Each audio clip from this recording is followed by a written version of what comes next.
เปลี่ยนกันเนาะ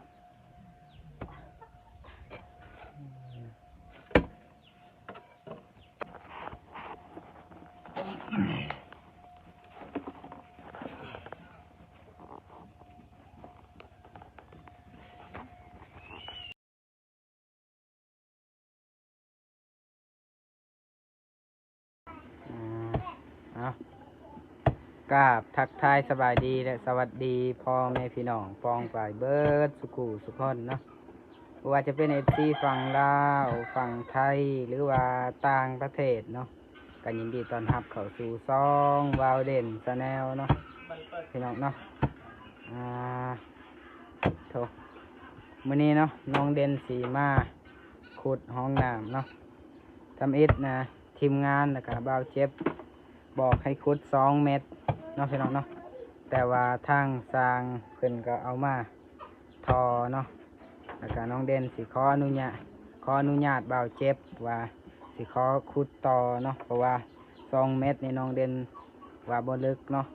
น้องเด่นก็ขออนุญาตบ่าวเจ็บเนาะแล้วก็บ่าวเจ็บก็ว่าได้เนาะน้องเด่นก็เลยขุดเนาะ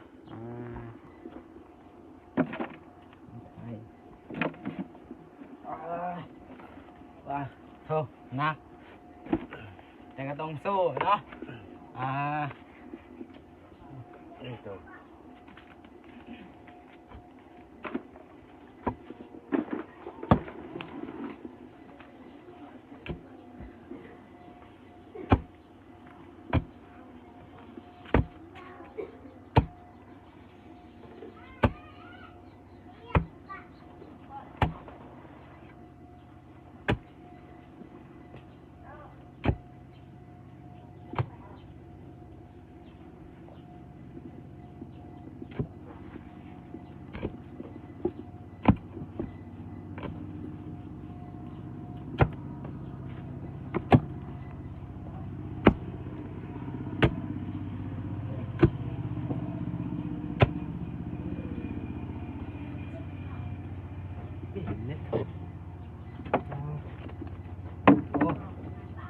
ได้หินต่อไม่ตาย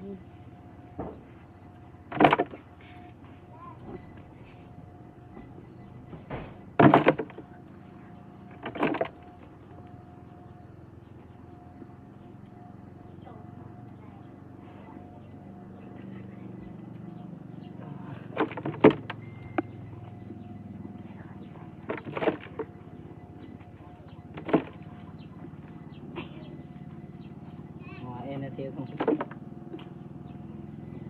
ป้าย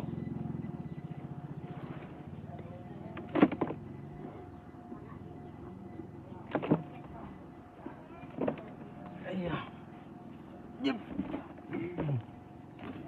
นักเติบเนาะปลาเท่า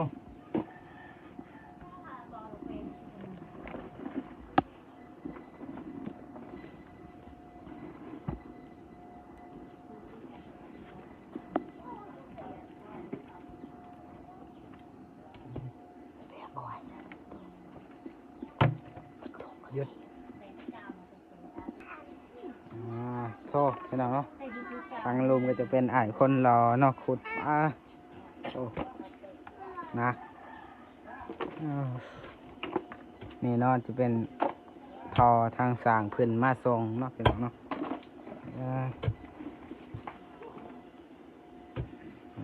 5 ทอสบายดีกล่องนะบาวทงเนาะพี่น้องเนาะ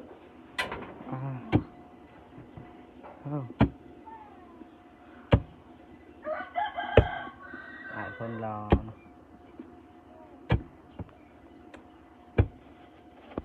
เอาไอเอสทักทายสบายดีก่อนนะสบายดีเด้อสบายดีเด้อโอเคนะพี่น้องเนาะเดี๋ยวเขาสิลงเนาะเปลี่ยนกันขุดเนาะเข้าไปลงเนาะ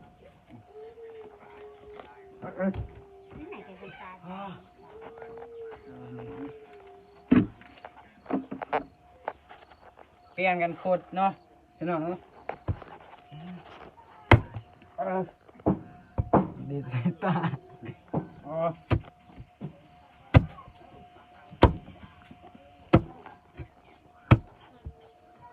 cái càng bên cái là tìm Yêu.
ประมาณ3 นาทีมีหยุด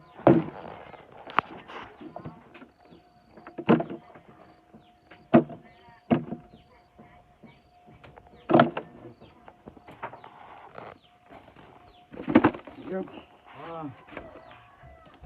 เข้า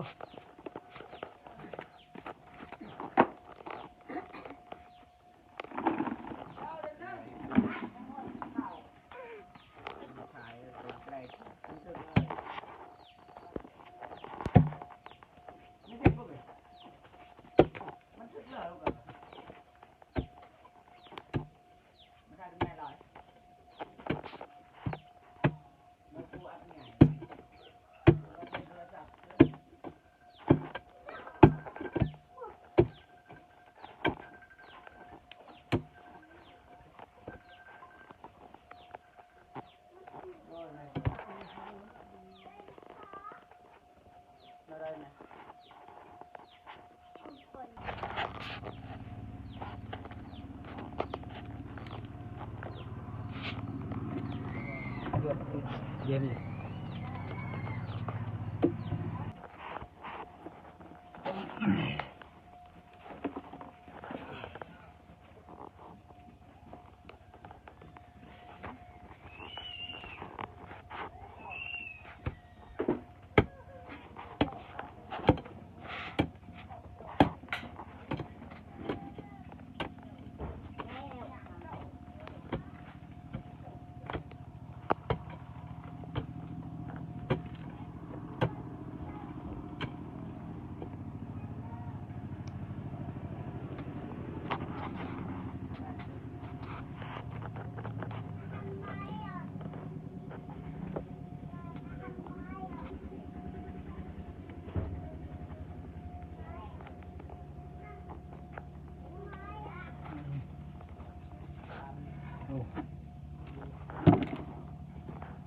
ของแท้ของแท้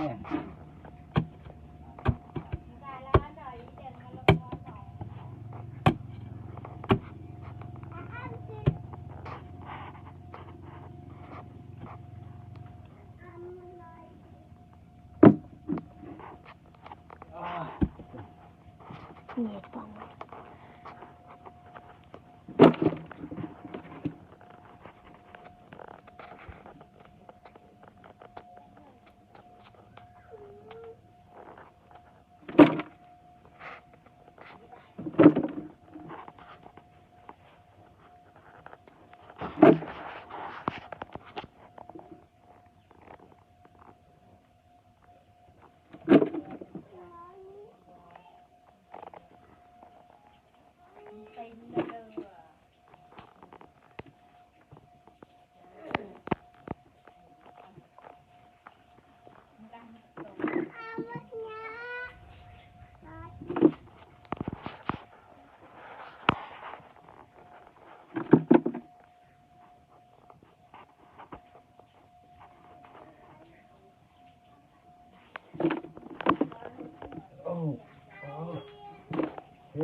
Ayo.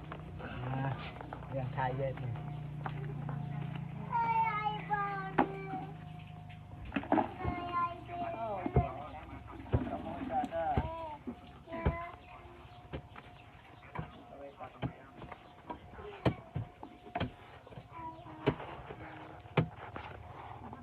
แฟนก็รีเลยดีกว่าเก๋แล้ว đi liều còn lại đã nói cho thầy một cái plan mà xong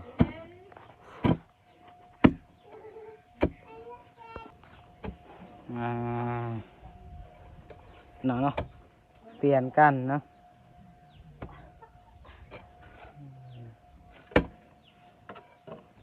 ฮอนเนาะ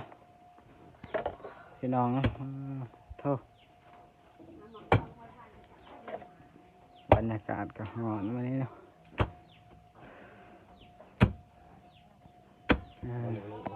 โทษลืมถอดออกแล้วเดี๋ยวลองเดินสิถอดเอง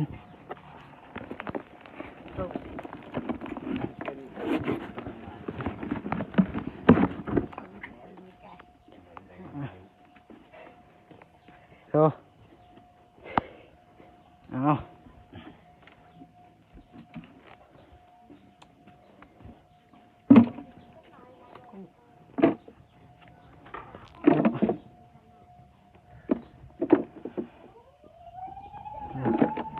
เมื่อยเนาะพี่น้องเนาะแต่ก็ต้องสู้เนาะทั้งลุม2 คนเลยเนาะ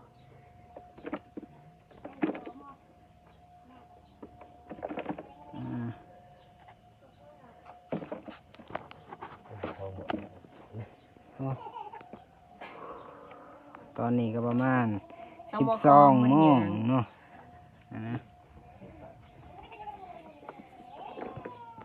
ไว้ว่าไอ้คนรอ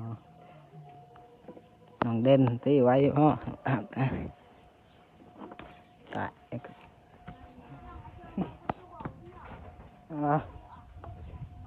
เขามา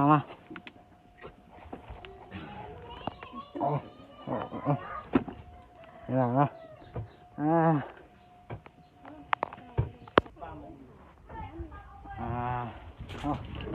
หลังเนาะเรือแตกเนาะ